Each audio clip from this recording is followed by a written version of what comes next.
Bye bye, take care. तो हाँ जी, सभी को good morning, hopefully all fit and fine. तो आज का हमारा डिस्टेंस, हम टंगमार्ग गुरुद्वारा साहब से निकले हैं। तो आज का डिस्टेंस हमारा कारगिल द्रास तक का है। तो आज हमें सुबह निकलते सारी हमारे पास एक बैड न्यूज़ थी। जो हमारी फोर्थ बाइक थी RX, उसका पंचर हो गया था टायर। तो हमारे देवेंद्र जी का बाइक थी जो, तो वो सभी पंचर लगवाने गए थे। तो हमने थोड़ी सी वेट करी, उसके बाद अपनी राइड कंटिन्यू करी स्टार्ट। तो आज का डिस्टेंस हमारा ज़्यादा छोटा भी नहीं था और ज़्यादा बड़ा भी नहीं था, तो मिड था। तो हमने अपनी राइड स्टार्ट करी 9 o'clock के अराउंड। तो हाँ जी, जो हमारे चैनल पे नए आए हैं उनको बता दूँ, मेरा नाम विशाल स्केटर है। मैं पटियाला पंजाब से हूँ और मैं RX ऑनर हूँ और मेरे पास RX की काफ़ी बाइक्स हैं। तो हम इस पे विंटेज बाइक्स पे राइड करते हैं और इस चैनल पे हमको विंटेज बाइक्स के ऊपर ही व्लॉग्स और डिटेल वीडियोस मिलेंगी। तो जैसे हमारी ये लेह लद्दाख की सीरीज़ चल रही है, जिसका ये पार्ट 4 है। तो इससे पहले मेरे चैनल पे आप पार्ट 3 पार्ट डाले हुए हैं, तो आप देख सकते हो। और प्लीज़ सपोर्ट करो हमें, हमारा नया चैनल है। Please like, share, subscribe. तो ऐसे करते हमने आधा हाईवे डिस्टेंस निकाल लिया था। उसके बाद ही हमारे लक्की जी, जो संगरूर से हमारे फ्रेंड, तो हमने डिस्टेंस निकालते हुए आगे हाईवे से, ये छोटा हाईवे था, आगे जाके फिर मेन कश्मीर वाला बड़ा हाईवे आ जाता। तो उसके बाद हमें एक ये राइडर मिला जो हमें थोड़ा सा इरिटेट कर रहा था। हमें बार बार बोल रहा था कि भैया आपकी गाड़ी कितना भागती है, आप कितना भी, आप हमारे साथ रेस लगाओ। तो हमने इसको इग्नोर करते हुए अपना नॉर्मल डिस्टेंस निकाला। तो निकालते हुए वैसे एक आपको हाईवे पे ये बोर्ड मिलेगा जिस पे आपको लेह के लिए डायरेक्शंस दी होंगी। तो ये टर्न करने के बाद ये छोटा बाज़ार में से हाईवे लेह के लिए, तो उसके बाद आप इस पे कंटिन्यू आगे मूव होगे। तो हम भी इस पे कंटिन्यू आगे मूव होते गए। तो आगे जाके जो हाईवेज़ हैं मेन सभी लेह के लिए, तो सभी नाउ डेज़ सभी बन रहे हैं। जैसे हमने पठानकोट से राइड शुरू करी तो वो भी बन रहा था। तो यहाँ पे भी सभी हाईवेज़ मोस्ट ऑफ बन रहे हैं। जैसे आप देख सकते हो 1 लेन चल रही थी, तो हमें यहाँ पे ही नियर अबाउट 10 से 12 किलोमीटर जाना था। तो इस पर हमने वही 1 वे थी, तो आगे से भी ट्रैफिक था। तो नॉर्मली हमारा उस पर थोड़ा टाइम वेस्ट हुआ, बट हमें ये था कि चलो आगे जाके हाईवे आएगा तो हम इस पर अपना टाइम जो हमारा वेस्ट हुआ वो रिकवर कर लेंगे, थोड़ी स्पीड में, पेस में बाइक चला के। तो ऐसे ही करते हुए आगे आप देख सकते हो, ये थोड़ा सा गाँव का व्यू आने लगा था। तो जिसमें यहाँ के छोटे छोटे गाँव हैं जैसे वो दिख रहे थे। तो कैसे कंटिन्यू करते हैं, हमें आगे बड़ा हाईवे मिला, ये हमारे जशन जी। तो ये भी हाईवे अभी पूरा प्रॉपर नहीं बना था। ये अभी कंक्रीट सीमेंट का वाला हाईवे था, लुक वाला हाईवे नहीं था। तो यहाँ से ये था कि हमें सोनमार्ग, ये सभी का ना, बालटल वगैरह का, ये सभी वो दिखने लग गया था, पहाड़। जैसे आपको पता है हमारे यहाँ श्री अमरनाथ जी की यात्रा चलती है, तो ये सभी उसी हाईवे पे जाती हैं। तो आगे जाके आपको वही मेन हाईवे भी दिखाएंगे। तो उसके बाद हमें थोड़ा सा रिलैक्स मिला, हम हाईवे पे चढ़े। तो हाईवे के बाद ये हमारे बाली जी, ये जशन जी। तो जशन जी के बारे में थोड़ा सा बताते हैं। ये हमारे ग्रुप के और सबसे यंगेस्ट राइडर है, जिसकी एज अभी 21-22 है। तो हमसे सबसे छोटा राइडर है ये। तो ये हमारे बाली जी हैं जो मैकेनिक हमारे। तो ये पूरा इंजॉय करते हैं पहाड़ों का व्यू, और मतलब वेदर भी अच्छा हो गया था, तो ड्राइव करने में मज़ा आ रहा था हमें। तो हमने आज एक कंटिन्यू राइड करते हुए, तो आगे ऐसे था कि हमने सुबह से ब्रेकफास्ट नहीं किया था, तो सभी को भूख लगी थी। तो हमें एक अच्छा सा हाईवे मिला, हाईवे पे एक ढाबा मिला, तो उस पर हमने एक स्टॉप किया। तो वहाँ पे सभी ने अपनी बाइक्स पार्क करी। तो पार्क करते ही हमें ये हमारे यंग RX के फ़ैन मिले। पुरानी बाइक है, लेह जा रहे हो, लेह लद्दाख जा रहे हो?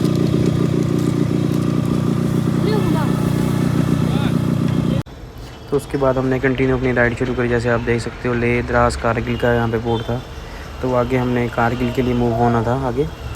तो यहाँ पे आप देख सकते हो कि हाईवे भी बहुत अच्छा है और यहाँ पे व्यूज़ और बहुत अच्छे आने लगे थे, क्योंकि हम अब क्लोज़ आने लगे थे श्रीनगर को ख़त्म करके हम सोनमार्ग और यहाँ पे बालटल की नज़दीक जा रहे थे। तो यही हाईवे पड़ता है जिस पे मोस्ट ऑफ सभी ट्रैवल करते हैं जब अमरनाथ की यात्रा शुरू होती है तो उसके लिए। तो ये आप यहाँ पे था कि ये थोड़ा मिलिट्री एरिया था, यहाँ पे प्रॉपर CCTV कैमरा वगैरह थे, स्पीड लिमिट थी, तो यहाँ पे गाड़ी आपको थोड़ी सी लिमिट में चलानी पड़ती है, तो नहीं तो आपका चलान आ सकता है। तो उसके बाद ये आप व्यू चेक कर सकते हो आगे। तो आगे आपको उम्मीद है हमारे व्लॉग्स अच्छे लग रहे होंगे, तो प्लीज़ सपोर्ट करें हमें, सब्सक्राइब करें, और आगे आपको ऐसे व्लॉग्स मिलते रहेंगे। और आगे हमारी सीरीज़ चल रही है, तो आपको प्रॉपर हम लेथ का पूरा सर्किट पूरा करके सभी डिटेल्स और बताएंगे। और लास्ट में हम आपको ये भी बताएंगे कि हमारा कितना एक्सपेंस इस पे ख़र्चा हुआ हमारी ट्रिप पे RX की, और मतलब ऑयल क्या क्या आया, और मतलब टूटीएल कितना कैरी किया, ये सभी तो हम आपको सभी बताएंगे बाकी डिटेल में। तो ऐसे ही आगे हम मूव होते गए, तो आगे व्यूज़ बहुत अच्छे आते रहे और मौसम भी अच्छा था, तो सभी राइडर एंजॉय करते हुए मूव हो रहे थे बहुत बढ़िया से। तो ऐसे ही चलते हुए, और साथ में ये अभी आपको पता, इसका नदी का मुझे नाम नहीं पता, ये हाईवे के साथ चलती है, और ये मतलब सबसे बड़ी यहाँ की होती है नदी। अगर जिसको पता तो मुझे कमेंट करना। तो ये देखो, ये सोनमार्ग कारगिल और उसका आ गया था, तो ये बहुत बड़ा अभी इन्होंने हाईवे बना दिया है। तो क्योंकि मैं अभी बहुत सालों के बाद इस हाईवे पे आया हूँ, जब मैं छोटा था तब मैं इस हाईवे पे आया था, तो तब हमने श्री अमरनाथ जी की यात्रा की थी पैदल। तो जब मैं 15-16 सालों का था, तो तब तो ये नहीं था, अब ये नई टनल बनी थी, तो हमें सभी ने यहाँ पे रोका सिक्योरिटी ने। उसके बाद हमें यहाँ पे, क्योंकि ये टनल अभी बनी थी, तो हमने ये टनल क्रॉस की। उसके बाद हमने आगे, ये आप देख सकते हो ये टनल है, ये टनल के बीच में हमने एंट्री करनी है। तो उसके बाद हमें आगे जाके थोड़ा सा स्टॉप किया, क्योंकि इस टनल का अभी नई बनी थी, तो इनको थोड़ा सा प्रॉपरली ना एक डिसिप्लिन में चला रहे थे। जैसे टनल खाली हो जाए तो उसके बाद टनल स्टार्ट करते थे। तो हमें रुका थोड़ी देर, ना 10 मिनट 15 मिनट। उसके बाद हमें ये बोलने के लिए बोला जाने के लिए, सिर्फ बाइक्स वालों से। तो हमने, ये टनल बहुत अच्छी खूबसूरत बनी हुई थी, अभी नई रेनोवेट हुई थी, तो नई बनी थी, तो बहुत अच्छी थी, आप अंदर से देख सकते हो। तो इसी टनल में हमारा एक छोटा सा इंसिडेंट लगा सकते हो, या फिर हमारा कांड हो गया, देखोगे अभी आप इसी वीडियो में आगे। तो ऐसे ही हम सभी ने वीडियोस रिकॉर्ड करने लगे, तो हमारा तो चलो फ़ोन माउंट था, तो बाकी जो थे राइडर, तो सभी ये फ़ोन पे आप देख सकते हो भी बनाने लगे। जैसे अब लक्की जी और जशन, ये सभी फ़ोन पे अपने एक साथ से वीडियो क्रिएट करने लगे। तो ऐसे ही अब लक्की ने, ये देखो गया आगे, ये जशन गया है, तो इसने कट मारा, ऐसे पता नहीं लगा, तो उसका हाथ पे इसने, देखोगे अभी आप टच किया, तो लक्की का फ़ोन टनल में गिर गया था। तो चलो उम्मीद थी हमें कि ज़्यादा नुकसान तो नहीं हुआ, तो चलो, तो थोड़ा ही हुआ। ये देखो गिरा इसका फ़ोन, बट चलो पीछे में आया था, तो मैंने प्रॉपरली उसे पिक किया, तो देखा ठीक था, माइनर सा ही ब्रेक हुआ, ज़्यादा नहीं ब्रेक हुआ। तो उसके बाद हमने ये टनल क्रॉस करी। क्रॉस करने के बाद ये था कि आगे फुली पहाड़ियाँ आ गई थी, जिस पे आगे आप टर्न करोगे तो आप इधर बालटाल अमरनाथ के लिए जा सकते हो, और अगर आप सीधे जाओगे तो कारगिल द्रास के लिए जा सकते हो। तो हमने फिर आगे कारगिल द्रास के लिए, ये आप यहाँ का व्यू चेक कर सकते हो टनल के निकलने के बाद। तो ऐसे ही हमें आगे निकलते ही एक छोटे सा बच्चा मिला, जो हमें बाय कर रहा था। तो ये हमें पूछ रहा था आप कहाँ जा रहे हो, ये देखना अभी आप। तो बहुत अच्छा लगता है ऐसे जब कोई हमें पूछता है, या बहुत।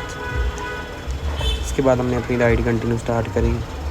तो करते हुए आगे आप देख सकते हो वेदर ख़राब होने लगा था बहुत, तो बादल आने लगे थे। यहाँ पे है कि प्रेडिक्शन आप कुछ नहीं कर सकते, आपको रेनकोट डाल के ही चलना पड़ेगा, क्योंकि यहाँ पे फ्यू सेकंड्स में वेदर चेंज हो जाता है, कभी बारिश, कभी धूप, कभी कुछ भी हो सकता है। तो आप प्रेडिक्शंस नहीं कर सकते।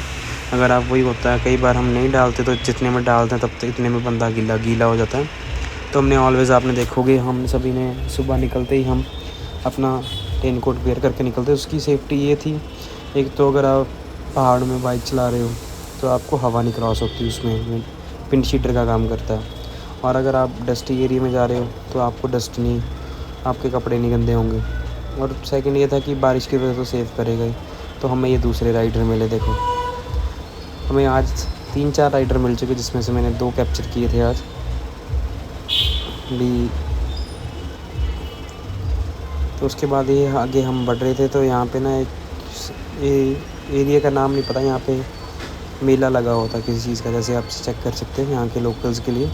तो यहाँ पे लोकल्स भी इंजॉय कर रहे थे, और जैसे जो टूरिस्ट आए हुए थे यहाँ पे बालटाल पहलगाम के लिए, तो वो भी इंजॉय कर रहे थे। जैसे आप देख सकते हो कुछ अपने पंजाबी भी खड़े हैं यहाँ पे, और मतलब और भी हैं, सभी इंजॉय कर रहे थे।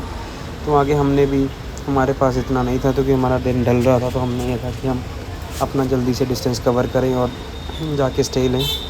तो आगे करते हुए बारिश थोड़ी थोड़ी हमें मिलने लगी थी, तो बस हमने नॉर्मली स्पीड अपनी करके हमने डिस्टेंस निकाला। आप व्यू चेक कर सकते हो सामने। जैसे हम आगे बढ़ते जा रहे थे, हमें स्नो हमारे करीब आते जा रही थी, तो आगे हमें ऑफ रोडिंग भी मिली थोड़ी सी, और पहाड़ भी, लैंडस्लाइड भी मिली। तो यहाँ पे यही है कि आप कुछ भी प्रेडिक्शंस नहीं करके चल सकते आगे के लिए, कि आप कैसे सरफेस मिलेगा, या कैसी सड़क मिलेगी, या कैसे आपको ट्रैफिक मिलेगा। क्योंकि यहाँ पे कुछ भी जो भी होता है वो फ्यू सेकंड्स के अंदर होता है। आप कुछ भी पहले से जज नहीं कर सकते कि आप कैसे होगा। तो ये आप आगे देख सकते हो, अभी बर्फ़ हमारे नज़दीक आती हुई। तो जितना हम आगे चल रहे थे उतनी हमें सड़कें, जो हाईवेज़, वो छोटे होते जा रहे थे, जैसे आप अभी देख सकते हो। तो उसके बाद ये जब इनके पास ये अभी ये था, जब पासेस आते हैं जैसे, तो तब ये ऐसे ब्लॉक टाइल्स लगा दी थी इन्होंने सभी। तो इसका ये होता है कि एक तो ये दबती नहीं है, जैसे बाकी सड़कें में होल्स हो जाते हैं, तो ब्लॉक टाइल्स दबती नहीं है, ब्लैक आइस हो जाती है अगर बारिश भी पड़ती है। तो इसमें से नॉर्मली पानी स्किटों के नीचे चला जाता है। बट इस पर डेंजरस पार्ट ये रहता है कि यहाँ पे गाड़ियाँ और बाइक्स बहुत स्लिप करती हैं, जो ब्लॉक टाइल्स पे जब बारिश पड़ जाती है। तो वहाँ पे भी केयरफुल आपको गाड़ी चलानी पड़ती है, स्लोली, आराम से। तो ये पास के 5-6 किलोमीटर पहले से ही आपको ये ब्लॉक टाइल्स मिलनी शुरू हो जाएंगी, जब भी कोई भी पास आएगा। अब इसके हमारे को हमें जॉर्जिला पास मिलना था, तो उसकी हमने ये सभी करते हुए हम चल रहे थे। तो ये आप देख सकते हो, शायद में बर्फ़ आनी शुरू हो गई, और ये सड़कें भी बहुत पतली होनी शुरू हो गई। तो उसी पे आगे ट्रक्स भी चलते हैं, और गाड़ियाँ भी चलती हैं, और बाइक्स भी चलती हैं। तो यहाँ पे भी सेफ़ चलना पड़ता है आपको। अगर आप आओगे तो प्लीज़, यहाँ पे एक रिक्वेस्ट है कि आप आराम से अपनी बाइक या अपनी कार चलाओ, क्योंकि यहाँ पे ये देखो वाटर क्रॉसिंग भी चलती रहती है, और ये ऑफ रोडिंग भी होती है। तो ब्लैक आइस भी होती है, देखो सभी आइस जमी पड़ी है ये। तो ये ब्लैक आइस है, ये ना मेल्ट होगी ना ये कुछ होगा, ये ऐसे ही रहती है। अगर आपके टायर्स पे चिपक गई तो आपका बहुत नुकसान हो सकता है। तो ऐसे ही करते हो हमारा पेट्रोल हो गया ख़त्म, क्योंकि हमने रिफ़िल नहीं करवाया था, तो हमारा बाइक रिज़र्व पे लगा, तो हमें थोड़ा सा बुलेट से निकाल के डालना पड़ा। तो वैसे तो हमारे पास कैन में था, तो हमने बोला कि चलो थोड़ा सा डिस्टेंस है, तो हमने बॉटल में निकाल के डाला और फिर अपनी राइड कंटिन्यू करी। तो आगे यहाँ पे देख सकते हो, ये बर्फ़ आने लगी थी पूरी हाईवेज़ पे, ये सभी साथ में। तो उसके बाद ये हम जितना जॉर्जिला पास के नज़दीक जाते जा रहे थे, उतनी हमें बर्फ़ मिलती जा रही थी। और ये है जॉर्जिला पास का मेन। तो यहाँ पे हमें इतना तो रश मिला नहीं, क्योंकि हमारा मिड ऑफ टाइम था, ना आफ्टरनून था ना ही इवनिंग थी, तो बीच में था। तो हमें नॉर्मली इतना कुछ ज़्यादा रश नहीं मिला। तो उसके बाद बारिश भी पड़ने लगी थी, तो हमने बस नॉर्मली अपनी फ़ोटो वगैरह क्लिक्स कराई जिन्होंने करवानी थी। तो उसके बाद हमने अगेन अपनी राइड कंटिन्यू करी। तो आप आगे देख सकते हो आप कि बारिश पड़ रही थी, तो बारिश पड़ते हुए सभी ये राइड कर रहे थे, तो स्लोली।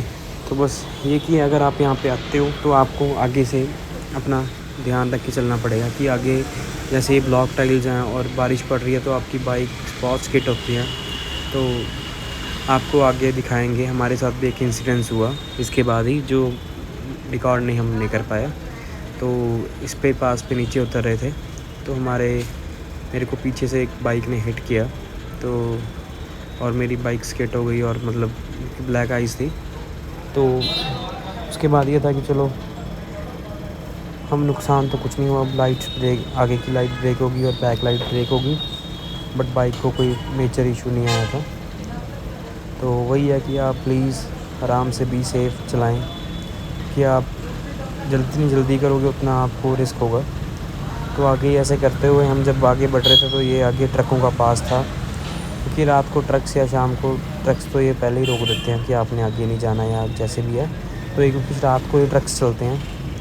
तो उसके बाद ये हमें जो आपको नदी दिखाई थी वो आगे मिली आके जाके, तो हमने इसका 5-10 मिनट व्यू एंजॉय किया सभी ने खड़े होकर। तो यहाँ पे एक फैमिली है, तो देखो फ्यूल स्टेशन पे हमें ना पंजाब से बंदे मिले जो अपनी गाड़ियों पे आगे पार्किंग करने जा रहे थे लेह लद्दाख। तो हमारे मास्टर जी ने उनको थोड़ा सा आगे का रूट प्लान बताया। ਪੈਗੋਂਗ ਲੇਕ ਤੁਸੀਂ ਚਲਦੇ ਇੰਜੋਏ ਕਰਿਓ। ਪੈਗੋਂਗ ਲੇਕ ਤੁਸੀਂ ਸਿੱਧਾ ਕੁਰੂ ਨੂੰ ਜਾਣਾ, ਤੁਸੀਂ ਉੱਥੋਂ ਲਗਭਗ 120 ਕਿਲੋਮੀਟਰ ਦੇ ਕਰੀਬ ਹੈ ਜੀ ਕੁਰੂ ਜੀ। ਕੁਰੂ ਤੋਂ ਫਿਰ ਤੁਸੀਂ ਸਿੱਧਾ ਮਨਾਲੀ ਨੂੰ ਹੋ ਜਾਣਾ, ਉੱਥੋਂ ਲੇਹ 50 ਕਿਲੋਮੀਟਰ ਪਿੱਛੇ ਰਹਿ ਜਾਂਦਾ ਜੀ, ਫਿਰ ਸਿੱਧਾ ਮਨਾਲੀ ਨੂੰ ਨਿਕਲ ਜਾਣਾ। ਮਨਾਲੀ ਤੋਂ ਹੀ ਵਾਪਸ ਜਾਈਏ ਹਾਂਜੀ, ਪਰ ਉੱਧਰ ਅੱਗੇ ਆਪਣਾ ਜਿਸਪਾ ਹੁੰਦੇ ਹੋਏ ਜੀ, ਉੱਥੋਂ ਫਿਰ ਦੋ ਰਸਤੇ ਨਿਕਲਣਗੇ, ਜਿਸਪਾ ਹੁੰਦੇ ਹੋਏ ਜਾਣਾ, ਕੁਰੂ ਜਾਣਾ ਤੁਸੀਂ, ਪੈਗੋਂਗ ਲੇਕ ਤੋਂ कुरू जाना। तो बताने के बाद हमने भी अपना फ्यूल अप कराई गाड़ी, उसके बाद हमने भी अपनी राइड कंटिन्यू करी, क्योंकि हमारा द्रास तक का डिस्टेंस थोड़ा सा पड़ा था और अंधेरा भी हो रहा था। तो हमने अपना डिस्टेंस कंप्लीट करते हुए हम आगे बढ़ रहे थे। तो हमें ये था कि हमने नाइट को, आपको पता ही है, हम ड्राइव नहीं करेंगे। तो बस हमने फिर अपनी एक स्पीड में चलते हुए हम द्रास में पहुँच गए। तो वहाँ पर हमने ये स्टे ली, होम स्टे।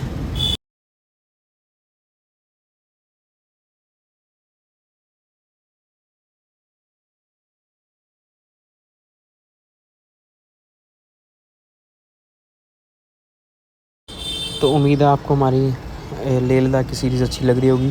तो please like, subscribe and supporting, आपकी सपोर्ट की बहुत ज़रूरत है। Thanks for watching, bye bye, take care.